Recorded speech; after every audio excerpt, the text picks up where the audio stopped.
Assalamualaikum warahmatullahi wabarakatuh. Eee, Pertemuan kali ini kita membahas tentang artikel ilmiah, ya seperti teman-teman bisa ketahui bahwa artikel ilmiah itu adalah bagian yang tidak terpisahkan dari dunia tulis-menulis terutama di kalangan akademisi, terutama di kalangan teman-teman, di kalangan mahasiswa seperti itu ya. Artikel ilmiah ini nanti akan kita bahas pada pertemuan ini mengenai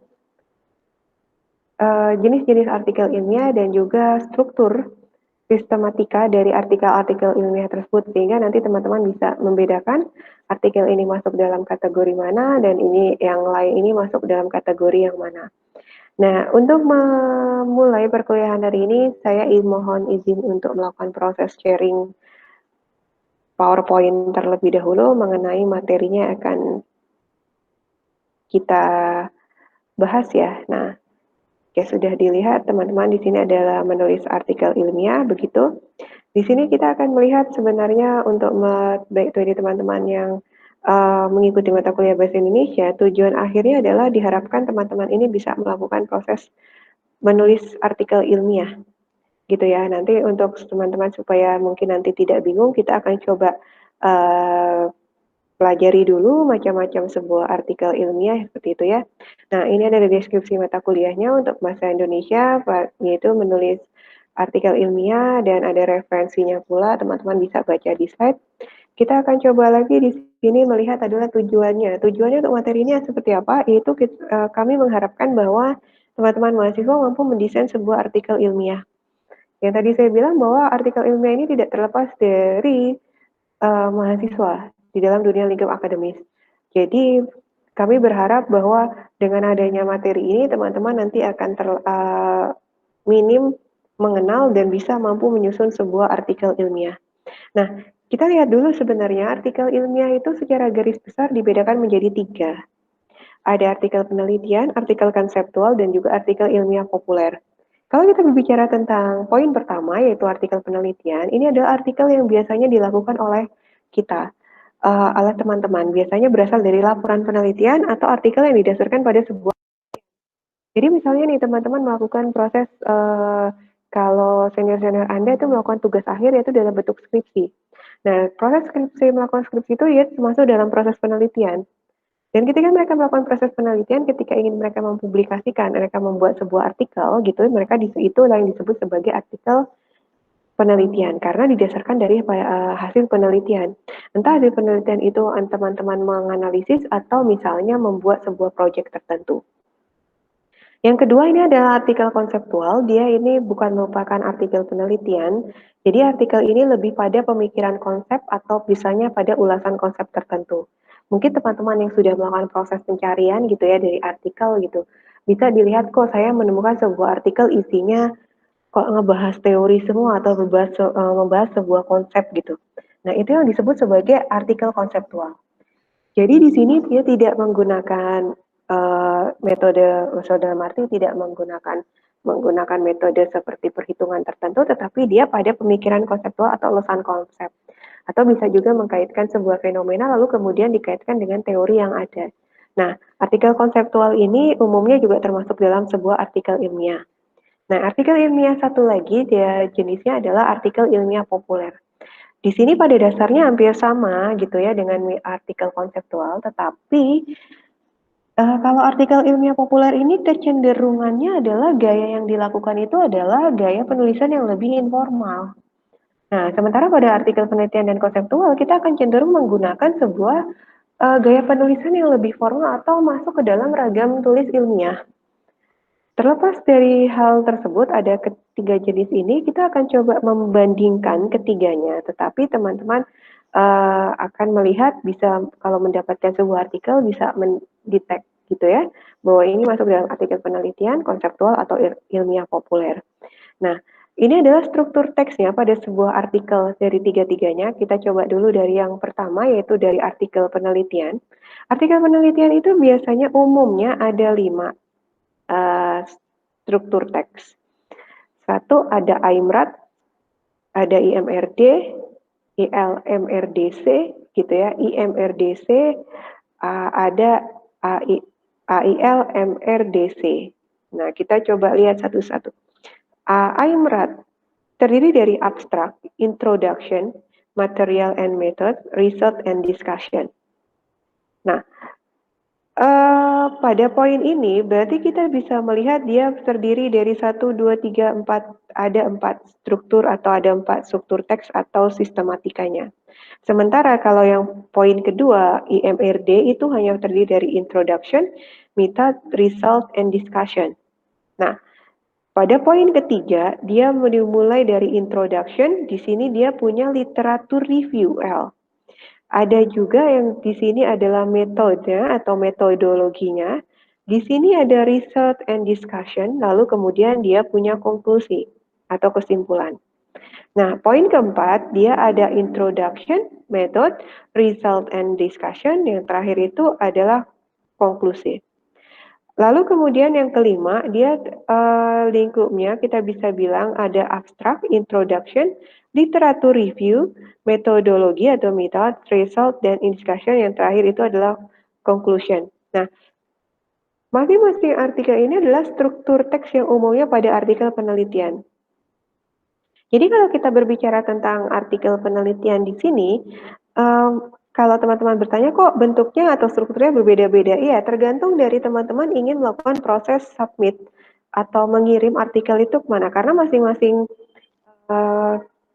publisher atau jurnal itu mereka memiliki template yang berbeda-beda. Seperti itu. Nah, lalu kemudian kita cek pada artikel konseptual. Jika kita berbicara tentang artikel konseptual di sini, dia terdiri dari abstract, introduction, ada literatur review, result and discussion, lalu kemudian ada conclusion. Nah, di sini bedanya dia biasanya tidak digunakan metodologinya. Karena tadi dia hanya membahas pada area konseptual atau ulasan konsep. Sementara pada artikel populer, dia biasanya kecenderungan strukturnya itu adalah berbentuk esai dengan jenis eksposisi atau sebuah diskusi. Dan mereka ini biasanya artikel ilmiah populer tadi kan sudah dijelaskan bahwa gaya penulisannya itu adalah gaya penulisan yang informal.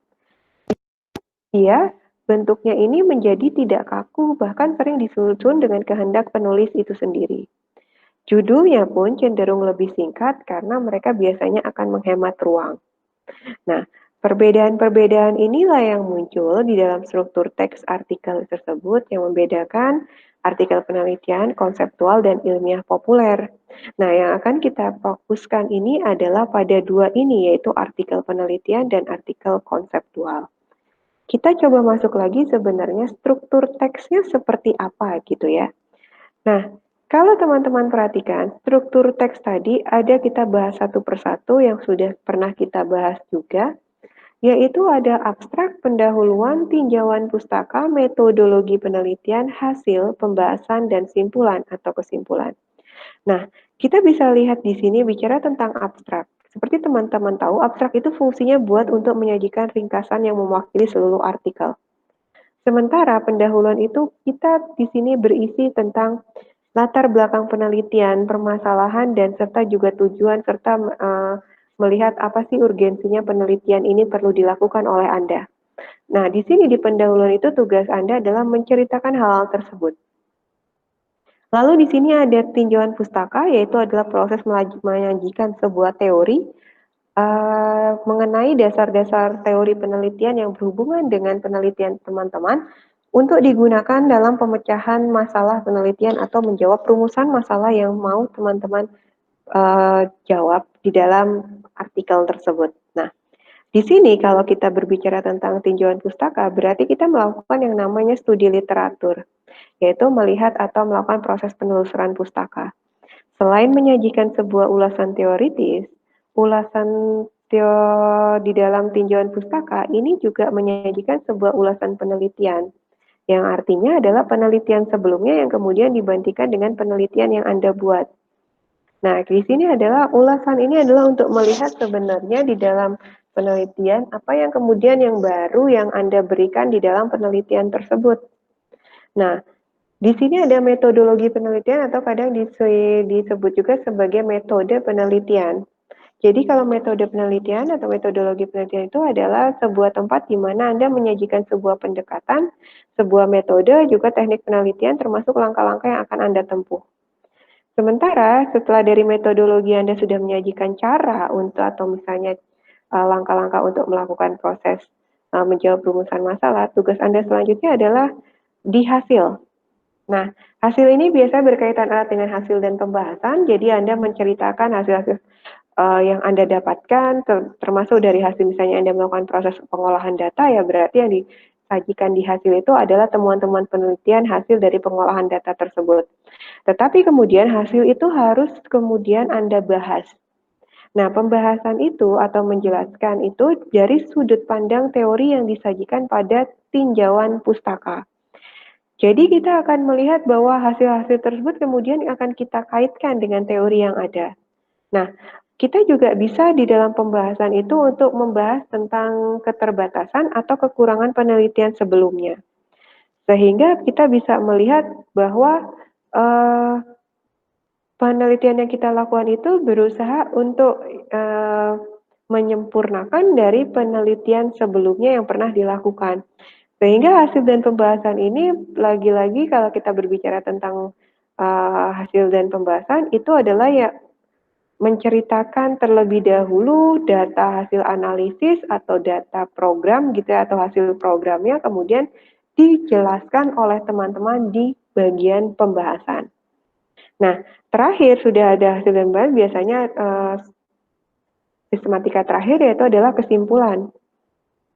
Di sini kalau kita berbicara tentang kesimpulan berarti menyajikan uraian pokok permasalahan telah dibuat sedemikian rupa sehingga bisa merangkum hasil penelitian dan biasanya akan diikuti dengan saran.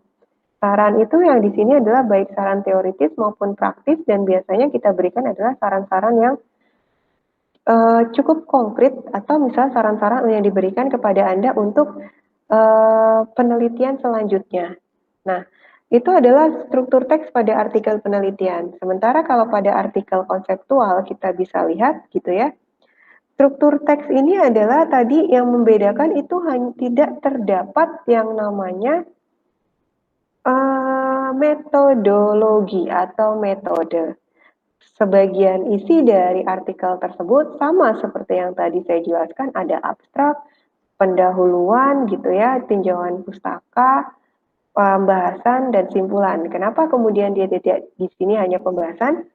Karena mereka karena tidak ada metodologi, tidak mendapatkan hasil-hasil tertentu, sehingga hal-hal di sini adalah pada langsung membahas pada permasalahan yang disertai dengan pemecahan atau solusi dari permasalahan yang Anda anggap di dalam artikel tersebut. Nah, struktur teks pada artikel penelitian dan artikel konseptual ini belum mencakup judul, belum mencakup daftar pustaka, dan juga belum mencakup lampiran. Nah, masing-masing ini adalah untuk penulisan judul, tetapi biasanya kita akan membuat sebuah judul yang bisa langsung mencerminkan keseluruhan isi artikel. Nah, daftar pustaka itu nanti akan berhubungan seperti yang sudah kita pelajari bahwa semua sumber yang Anda gunakan, baik dari pendahuluan sampai akhir, itu harus masuk ke dalam daftar pustaka. Seperti itu. Oke, next selanjutnya adalah apa saja sih yang terdapat dari sebuah struktur teks gitu ya. Jika kita berbicara tentang abstrak, yang harus ada di dalam sebuah artikel penelitian, ini adalah satu pokok persoalan yang dibahas, tetapi dia tidak selalu gitu ya, dan di sini adalah biasanya berisi dengan dikaitkan dengan tujuan penelitian. Nah, di sini kalau kita bicara, kita juga bisa untuk menunjang persoalan yang ada. Kenapa kemudian mengangkat seperti itu? Kita bisa menjelaskan juga di dalam abstrak adalah metodologinya supaya lebih jelas bahwa orang-orang yang membaca secara keseluruhan di dalam abstrak itu sudah bisa melihat loh metode yang Anda gunakan itu apa. Yaitu selanjutnya ada hasil, pembahasan, dan simpulan. Kalau di dalam artikel konseptual gitu ya, karena dia tidak ada metode dan hasil analisis ataupun tidak ditemukan, berarti poin 3 dan poin 4 itu tidak dicantumkan di abstrak. Kalau di pendahuluan, biasanya umumnya itu ada pokok permasalahan atau pokok permasalahan dan kenapa sih persoalan ini perlu dilakukan penelitian atau perlu dieksplorasi. Yang kedua, yang selanjutnya yang diperlukan di dalam pendahuluan adalah cara atau metode untuk mengeksplorasi pokok persoalan. Kan kita bisa melakukan gini, oh saya menggunakan untuk menyelesaikan masalah ini, saya akan menggunakan pengolahan data atau uji tertentu. Nah itu boleh dipaparkan di pendahuluan. Tetapi secara singkat saja karena untuk urusan cara pendekatan yang lebih baik, yang lebih detail itu akan dibahas di dalam metodologi. Nah, bisa juga Anda untuk memperkuat itu dari statement bisa juga diperkuat dengan teori yang digunakan atau berhubungan dengan keterkaitan penelitian. Nah, hal tersebut di sini hal-hal seperti itu adalah kandungannya di dalam pendahuluan untuk artikel penelitian. Sementara di dalam artikel konseptual, di situ tadi kita tidak mencantumkan metode sehingga di sini hanya pada pendekatan yang digunakan itu adalah langsung pada teori konsep atau filsafat ilmu yang digunakan untuk memecahkan pokok persoalan. Sementara di dalam tinjauan pustaka ini adalah yang kita lakukan adalah sebuah mereview. Mereview teori yang ada baik dari buku maupun dari artikel penelitian, di sini akan kita ulas. Jadi di sini adalah ulasan teori termasuk juga di sini adalah ulasan penelitian sebelumnya yang mengangkat tema yang sama dengan yang dilakukan oleh Anda. Seperti itu. Nah, sementara kalau artikel konseptual lebih diarahkan kepada landasan teori yang digunakan untuk memecahkan masalah yang diajukan. Jadi kalau kita berbicara tentang tinjauan pustaka, yang dituliskan di situ adalah teori-teori yang terkait dengan artikel Anda atau penelitian Anda. Nah, selanjutnya yang dimasukkan di sini adalah metodologi penelitian. Metode penelitian lagi ini adalah kalau di artikel konseptual itu tidak ada seperti itu ya, kalau di dalam artikel penelitian, ya tadi bagaimana cara Anda secara detail untuk menjawab rumusan masalah. Kalau Anda mau menggunakan metode tertentu, ya dijelaskan metode tersebut. Kalau menggunakan teknik tertentu, ya digunakan teknik tertentu. Kalau pengumpulan datanya dengan apa, analisis datanya dengan apa. Termasuk juga Anda mengingat dari awal saya melakukan prosesnya seperti apa. Nah, itu adalah metodologi penelitian. Untuk hasil dalam artikel penelitian, di sini adalah tadi dibagi kita bicara tentang hasil olahan data, hasil temuan, baik bisa ditampilkan dalam bentuk grafik, tabel, histogram, gambar, atau bagan alir lainnya. Nah, kalau kita berbicara tentang hasil, di sini adalah hasil data tersebut kemudian diambil dan yang kita masukkan itu adalah data-data yang terkait dengan yang digunakan untuk menjawab rumusan masalah. Sementara kalau dalam artikel konseptual itu tidak kita temukan hasil. Sementara di sini adalah pembahasan. Kalau dalam artikel penelitian, dari hasil tersebut kemudian Anda bertugas untuk menceritakan hasil tersebut, tetapi kemudian dibahas sesuai dengan sudut pandang teori yang berkaitan dengan penelitian teman-teman. Nah, di sini kita juga bisa di dalam pembahasan. Ketika saya melakukan proses penelitian gitu ya, saya punya penelitian terdahulu, tetapi kemudian di dalam penelitian terdahulu itu mendapatkan hasil yang berbeda dengan yang Anda dapatkan. Nah, itu juga bisa diungkapkan di dalam pembahasan. Kenapa kemudian hasilnya kok saya berbeda? Nah, di sini adalah kemudian Anda menjelaskan kenapa kemudian hasilnya berbeda. Nah, kemudian di sini dalam pembahasan juga menunjukkan bahwa apa sih yang kemudian pembaharuan, tanda kutip kebaharuan dari penelitian Anda dibandingkan dengan penelitian sebelumnya.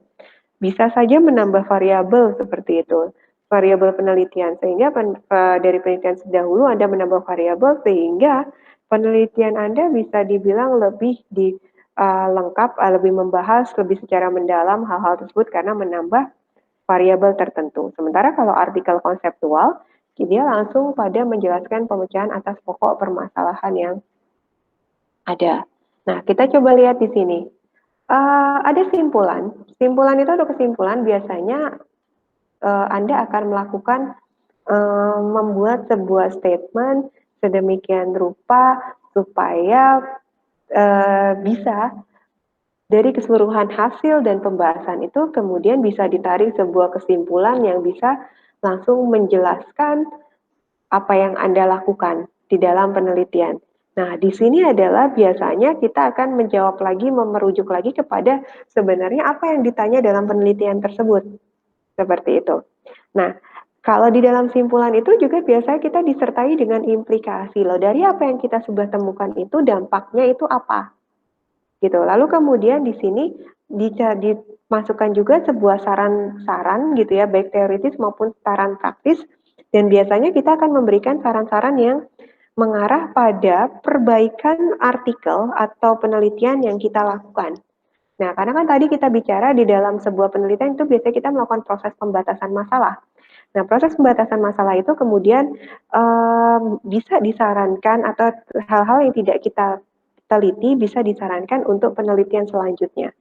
Nah, kalau di dalam artikel konseptual di sini tidak jauh berbeda, tetapi kalau teman-teman dasarkan ini adalah hanya menggunakan tadi karena dia konseptual ulasan konsep, berarti dia benar-benar menggunakan pada teori sebagai dasar dalam menjawab permasalahan yang diajukan dalam artikel atau peneliti atau artikel konseptual tersebut. Nah, struktur selanjutnya ada yang kita sebut sebagai daftar pustaka, ditulis secara alfabetis dan disusun menurut aturan tertentu. Masing-masing uh, artikel atau jurnal biasanya mereka memiliki uh,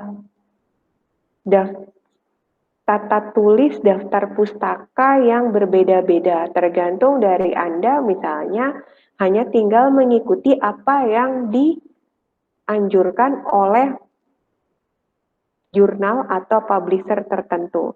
Daftar pustaka seperti sudah kita pelajari ada berbagai macam stylenya gitu ya, ada apa style, ada Vancouver, ada IEEE dan seterusnya. Nah, tinggal dilihat yang diminta itu yang style daftar pustaka yang mana. Lalu ada lampiran, biasanya berisi data yang dianalisis atau instrumen yang digunakan untuk mengumpulkan data.